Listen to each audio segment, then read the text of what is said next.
हड़प्पा नगर एक ऐसा शापित गांव था कि यहाँ के लोग शाम के 7 बजते ही अपने अपने घरों के दरवाजे कसकर बंद कर लेते थे, क्योंकि हर शाम सूरज ढलते ही गांव में एक भूखी नन्ही बच्ची की आत्मा घूमती थी। वह हर घर के बाहर जाकर दरवाजा खटखटाती थी और अगर कोई भी दरवाजा खोलकर बाहर आता था तो वह बस उससे इतना ही कहती थी, मालिक 2 दिन से भूखी हूँ, अगर कुछ खाने को है तो प्लीज दे दो। और अगर कोई भी उसे साधारण बच्ची समझकर कुछ खाने को दे देता था तो अगले दिन उस व्यक्ति की लाश 2 हिस्सों में कटी गांव के चौक पर मिलती थी। पर इसी गांव से कुछ ही दूरी पर एक छोटे से घर में रहते थे 4 भाई, रायस्टर, ज्ञान, अज्जू और अमित। चारों एक दूसरे के जिगरी थे और पास ही की सड़क के किनारे एक छोटा सा ढाबा चलाया करते थे। एक दिन रायस्टर की बहुत बड़ी लॉटरी लग जाती है और वह यह खुशी अपने सारे भाइयों को बताता है और कहता है, चलो भाइयों, इतने दिन से हम कहीं घूमने नहीं गए, तो चलो आज शाम ही हम अपने मामा की हवेली में घूमने जाएंगे। उनके मामा की हवेली दूर पहाड़ों के बीच बसी थी और देखने में बहुत ही सुंदर और खूबसूरत थी। और फिर क्या था, शाम होते ही चारों भाई अपनी पुरानी जीप लेकर मामा की हवेली की ओर निकल पड़े। पर हड़प्पा नगर पहुंचते पहुंचते रात गहरा गई। रायस्टर ने तुरंत गाड़ी साइड लगाई और उतरकर कहा, भाइयों, रात बहुत हो चुकी है, रात में गाड़ी चलाना खतरे से खाली नहीं है। मेरा क्या कहना है कि आज हम यहीं चारों भाई एक होटल देखकर रुक जाते हैं, सुबह होते ही मामा की हवेली की ओर निकल पड़ेंगे। तभी ज्ञान बोलता है, हाँ भाई, तू एकदम सही कह रहा है, आज हम यहीं रुक जाते हैं, सुबह होते ही मामा की हवेली के लिए निकल जाएंगे। और फिर अपने दोनों भाइयों की तरफ इशारा करते हुए बोलता है, क्यों, तुम दोनों राजी हो ना? अमित और अज्जू अपना सिर हिलाते हुए कहते हैं, ठीक है बड़े भाई। तभी रायस्टर कहता है, मेरा क्या कहना है, मैं और ज्ञान गांव में जाकर होटल का पता कर लेते हैं, तुम दोनों यहीं रुककर गाड़ी का ध्यान रखना। और इतना कहकर रायस्टर और ज्ञान वहां से चले जाते हैं। गांव की सुनसान सड़कों में चलते हुए रायस्टर ज्ञान से पूछता है, बड़े भाई, तुम्हें क्या लगता है ये गांव इतना शांत और सुनसान क्यों है? ऐसा लग रहा है कि गांव के सारे लोगों को कहीं कोई एलियन पकड़ कर ले गए हों। तभी ज्ञान बोलता है, रायस्टर छोटू, तू ज्यादा मत सोच, देख सामने होटल आ गया है। दोनों होटल के दरवाजे के बाहर खड़े होकर चिल्लाते हैं,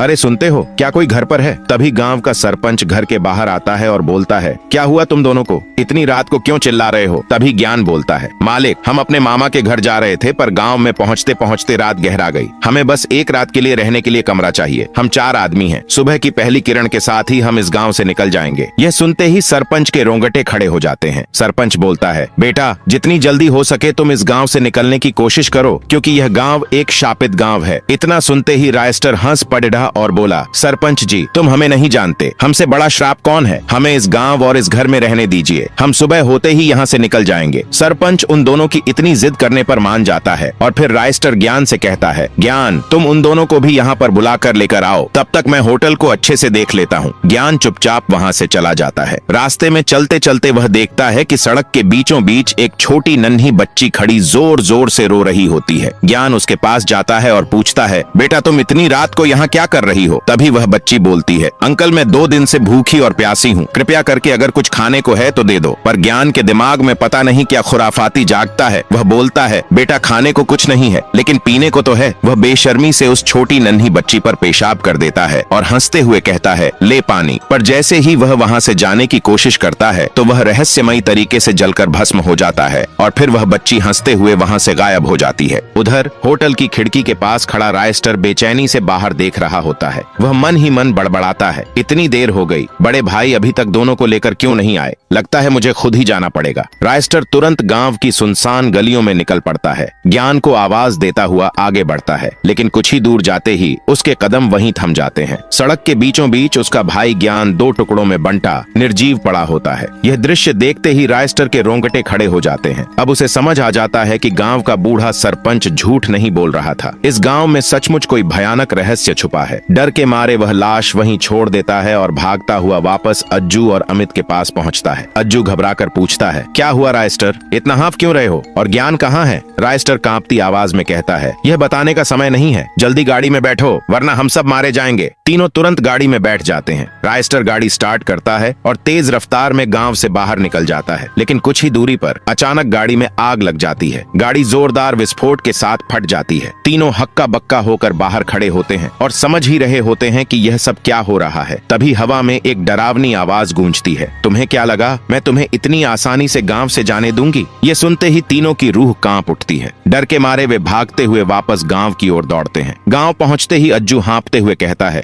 अब क्या करें, यहाँ से निकलने का कोई रास्ता ही नहीं दिख रहा। रायस्टर डरते हुए बोलता है, मुझे लगता है आज रात हमें इसी गांव में रुकना होगा, सुबह होते ही देखेंगे कि क्या करना है। और तीनों भागते हुए वापस उसी होटल में पहुंच जाते हैं। रात के ठीक 2 बजे होटल के कमरे में गहरा सन्नाटा होता है। तीनों उसी घटना पर चर्चा कर रहे होते हैं। तभी अज्जू चुप्पी तोड़ता है, भाई ज्ञान कहाँ है? रायस्टर की आंखें भर आती हैं। भारी आवाज में वह कहता है, क्या बताऊं भाइयों, ज्ञान मारा जा चुका है। यह सुनते ही अमित गुस्से से आग बबूला हो जाता है। ये सब तुम्हारी गलती है रायस्टर, अगर तुम रात को इस गांव में गाड़ी न रोकते तो आज हम इस मुसीबत में फंसते ही नहीं। वह अज्जू की ओर देखता है, क्यों अज्जू, मैंने सही कहा ना? अज्जू गुस्से में कहता है, अमित अब हम यहाँ 1 सेकंड भी नहीं रुकेंगे। इतना कहते ही अज्जू और अमित रात के घने अंधेरे में होटल से बाहर निकल जाते हैं। रायस्टर उन्हें रोकने की कोशिश करता है, लेकिन वे उसकी एक भी बात नहीं सुनते। गांव की सुनसान गलियों में चलते चलते उन्हें अजीब अजीब आवाजें सुनाई देने लगती हैं। तभी उनके सामने वही छोटी बच्ची प्रकट होती है जो जोर जोर से रो रही होती है। वे दोनों उसके पास जाते हैं। क्या हुआ बेटा, इतनी रात को यहाँ क्या कर रही हो? बच्ची कहती है,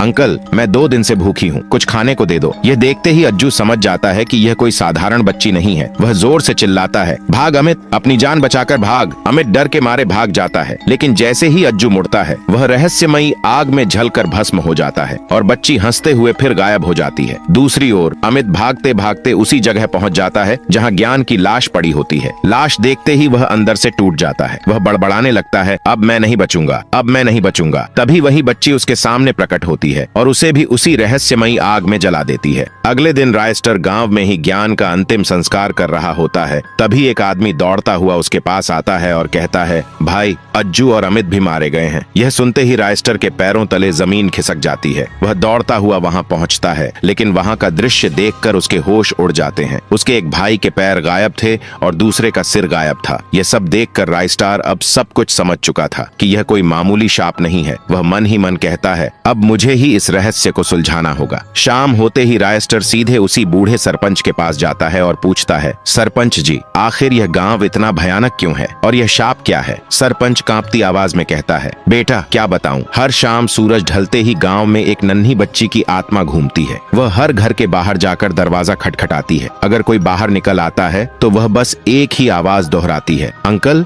2 दिनों से भूखी हूँ, प्लीज कुछ खाने को दे दो। अगर कोई उसे छोटी बच्ची समझकर खाना दे देता है तो अगले दिन उसी आदमी की कटी फटी लाश गांव के चौक पर मिलती है। रायस्टर पूछता है, दादा क्या किसी ने इस रहस्य को सुलझाने की कोशिश नहीं की? सरपंच कहता है, बेटा जिसने भी उसे एक बार देख लिया वह कभी जिंदा नहीं बचा। यह सुनकर रायस्टर के रोंगटे खड़े हो जाते हैं। वह बिना कुछ बोले वहां से चला जाता है। उस रात रायस्टर को नींद नहीं आती। वह करवटें बदलता रहता है और मन ही मन सोचता है, आखिर वह बच्ची लोगों को क्यों मार रही है? जरूर उसके साथ कुछ बहुत बुरा हुआ होगा। फिर वह तय करता है, अब मैं खुद पता लगाऊंगा कि उसके साथ क्या हुआ था। आधी रात को रायस्टर घर से निकल जाता है और गांव की सुनसान गलियों से होता हुआ उसी जगह पहुंचता है जहां उसका भाई मारा गया था।